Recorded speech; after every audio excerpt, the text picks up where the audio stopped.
बोलो भक्त और भगवान की जय, सभी संतों की जय, मेरे गुरुदेव श्री राम भद्राचार्य जी महाराज की जय। पिछले एपिसोड में आपने नौनंद जी की कथा सुनी।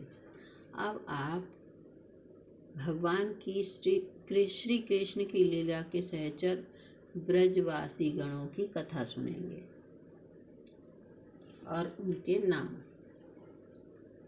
बोलो ब्रजवासियों की जय, गोपी जनवाल की जय, यशोदा रानी की जय। ब्रह्मा आदि सभी देव तथा ऋषि मुनि जिन ब्रजमंडल के निवासियों की कृपा को चाहते हैं, उन बालक वृद्ध स्त्री पुरुष सभी गोपी ग्वालों की चरण रज को मैं अपने सिर पर चढ़ाना चाहता हूँ।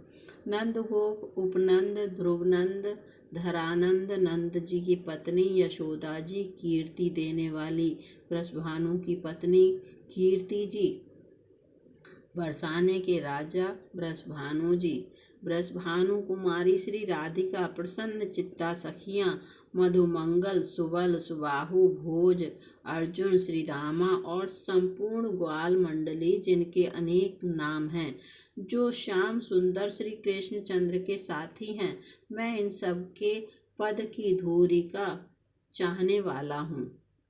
उपर्युक्त छप में वर्णित श्याम सुंदर श्री कृष्ण चंद्र के लीला सहचर ब्रजवासी जनों में से कुछ का वर्णन यहाँ संक्षेप में प्रस्तुत है। अब आप नंद पत्नी माता यशोदा का वर्णन सुनेंगे। वसु श्रेष्ठ द्रोण ने पद्म योनि ब्रह्मा से यह प्रार्थना की, देव, जब मैं पृथ्वी पर जन्म धारण करूं तो विश्वेश्वर स्वयं भगवान श्री हरि श्री कृष्ण चंद्र में मेरी परमा भक्ति हो। इस प्रार्थना के समय द्रोण पत्नी धरा भी वहीं खड़ी थी। धरा ने मुख से कुछ नहीं कहा, पर उनके अणु अणु में भी यही अभिलाषा थी। मन ही मन धरा भी पद्म योनि से यही मांग रही थी। पद्म योनि ने कहा, तथास्तु, ऐसा ही होगा। इसी वर के प्रताप से धरा ने ब्रजमंडल के एक सुमुख नामक गोप एवं उनकी पत्नी पाटला की कन्या के रूप में भारतवर्ष में जन्म धारण किया। उस समय जबकि स्वयं भगवान श्री कृष्ण चंद्र के अवतरण का समय हो चला था। श्वेत 12 कल्प की 28वीं चतुर्युगी के द्वापर का अंत हो रहा था। पाटला ने अपनी कन्या का नाम यशोदा रखा। यशोदा का विवाह ब्रजराज नंद से हुआ। ये नंद पूर्व जन्म में वही द्रोण नामक वसु थे जिन्हें ब्रह्मा ने वर दिया था। भगवान की नित्य लीला में भी यह एक यशोदा हैं। वे भगवान श्री कृष्ण चंद्र की नित्य माता हैं। वात्सल्य रस की घनीभूत मूर्ति ये यशोदा रानी सदा भगवान को वात्सल्य रस का आस्वादन कराया करती हैं। जब भगवान के अवतरण का समय हुआ तो इन चिदानंदमयी वात्सल्यमयी यशोदा का भी इन यशोदा पूर्व जन्म की धरा में ही आवेश हो गया।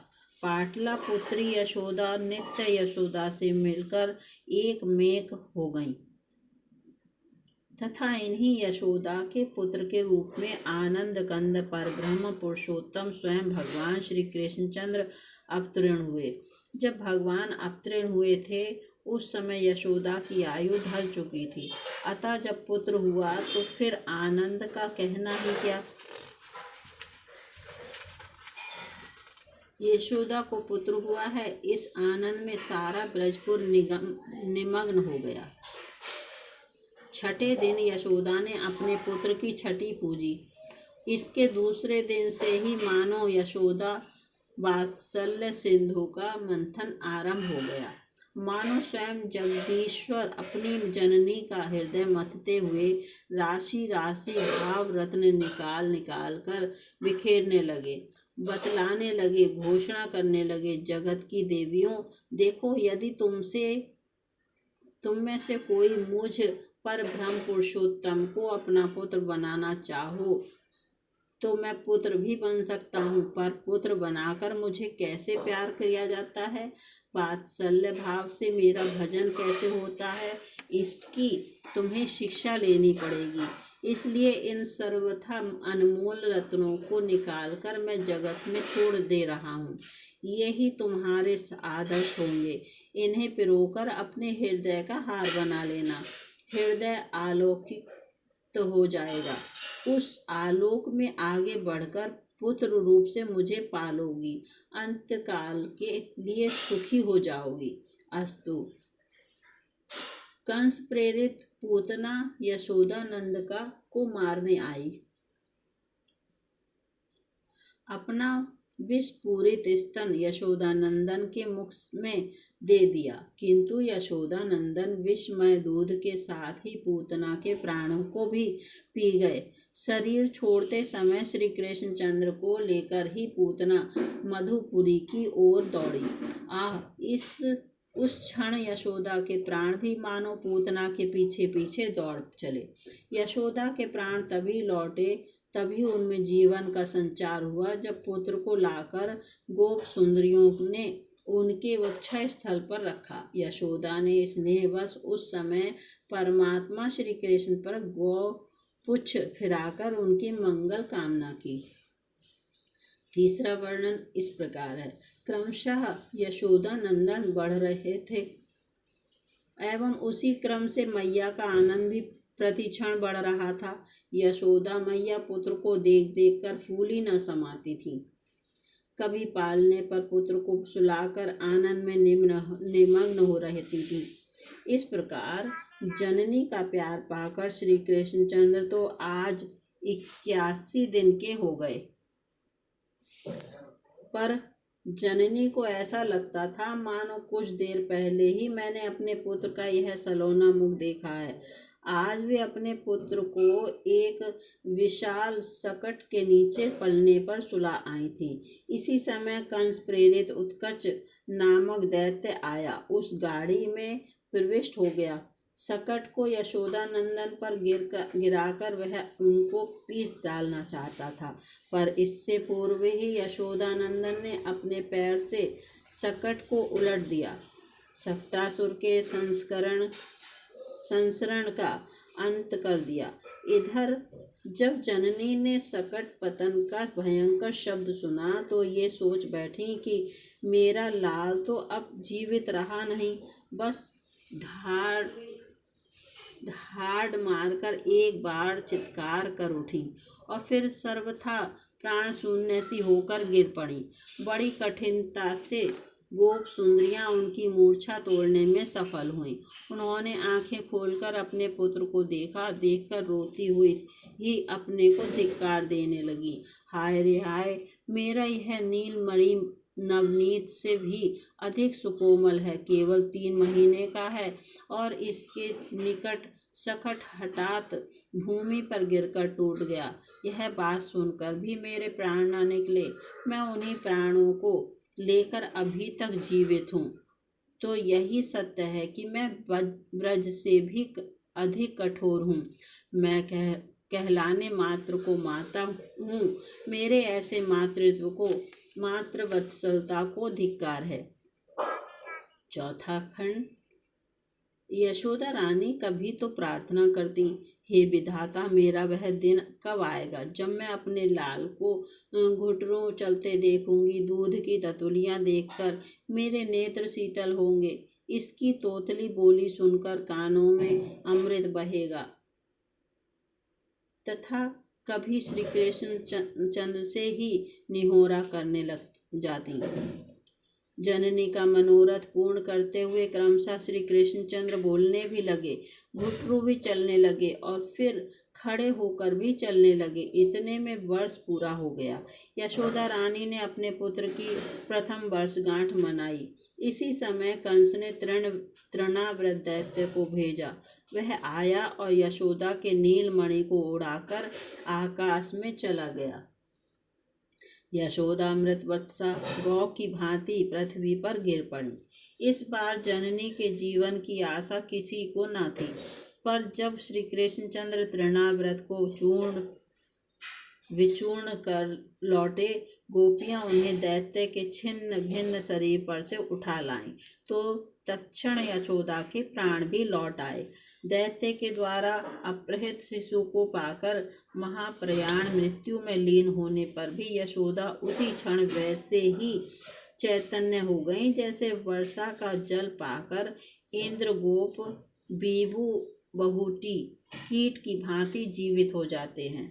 यशोदा एवं श्री कृष्णचंद्र में होड़ लगी रहती थी। यशोदा का वात्सल्य उमड़ता, उसे देखकर उससे 100 गुने परिमाण में श्री कृष्णचंद्र का लीला माधुर्य प्रकाशित होता। फिर इस लीला माधुर्य को देखकर सहस्र गुनी मात्रा में यशोदा का भाव सिंधु तरंगित हो उठता।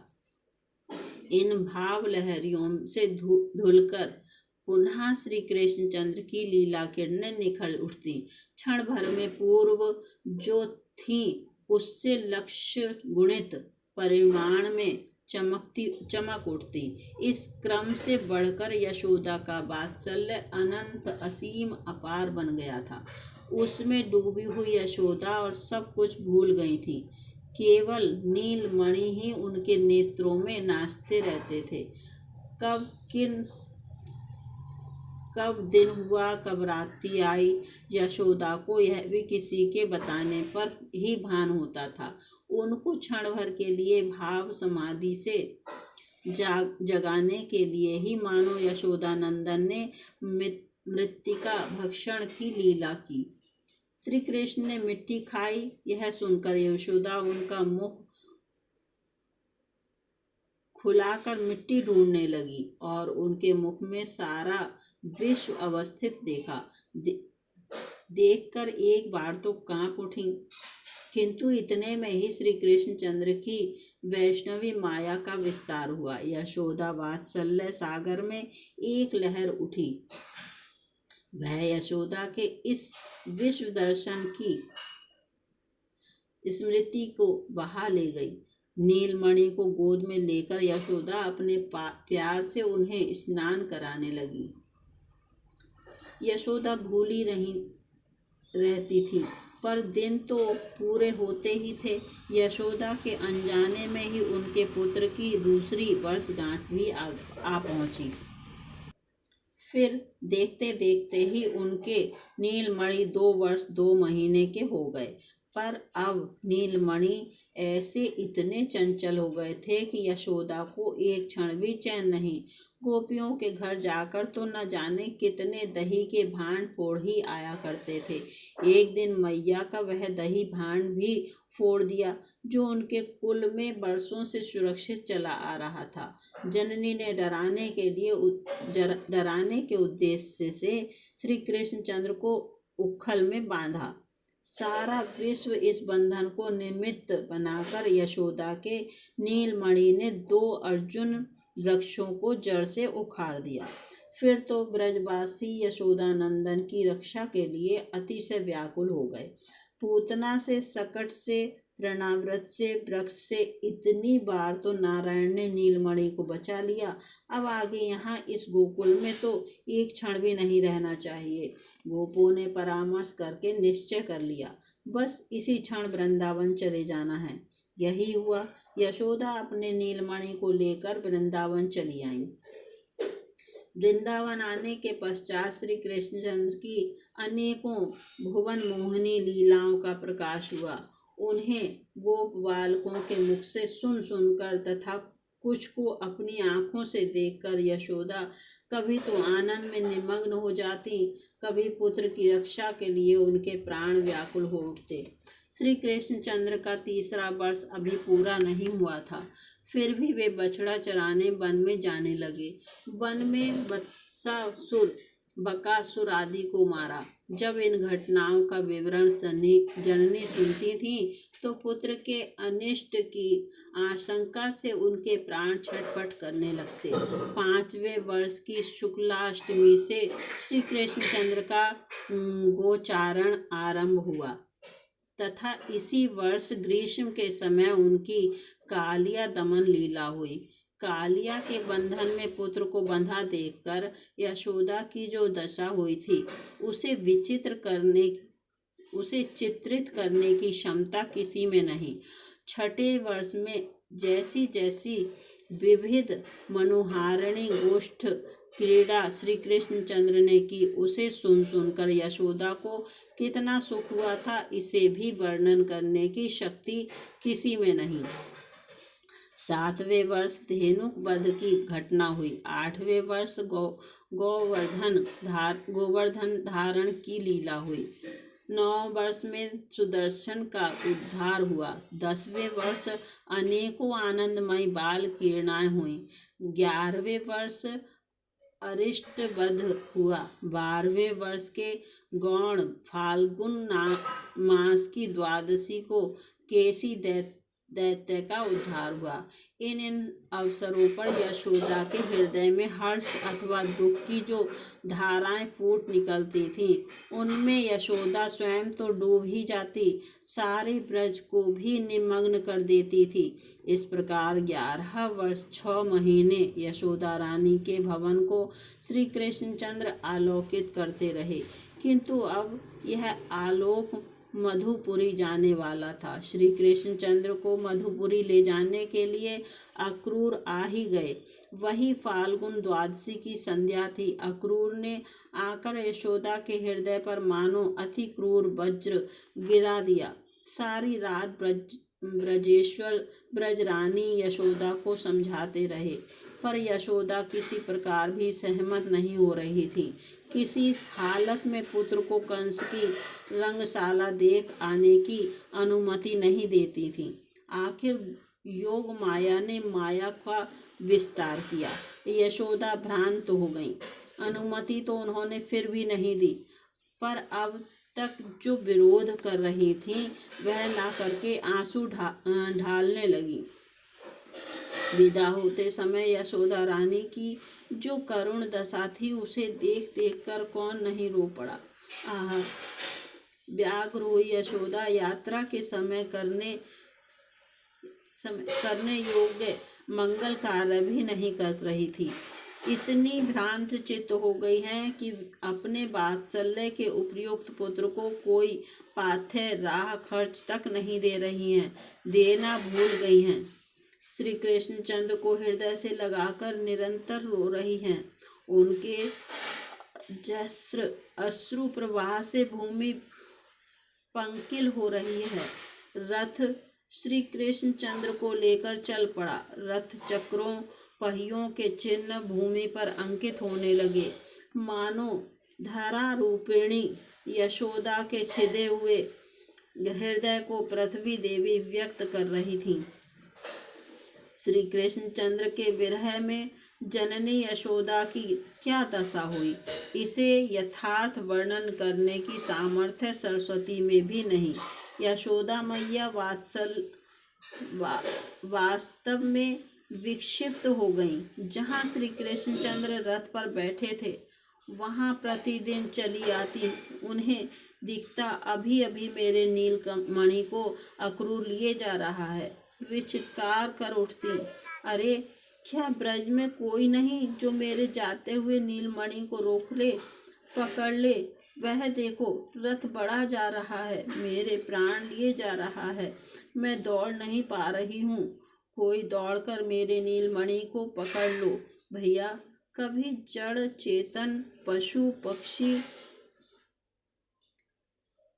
मनुष्य जो कोई भी दृष्टि के सामने आ जाता उसी से वसुदेव पत्नी देवकी को अनेकों संदेश भेजती। उन संदेशों में एक यह भी था। किसी पथिक ने यशोदा का यह संदेश श्री कृष्णचंद्र से जाकर कह भी दिया। सांत्वना देने के लिए श्री कृष्णचंद्र ने उद्धव को भेजा। उद्धव आए पर जननी के आंसू पोंछ नहीं सके। यशोदा रानी का हृदय तो तब शीतल हुआ जब वे कुरुक्षेत्र में श्री कृष्णचंद्र से मिली।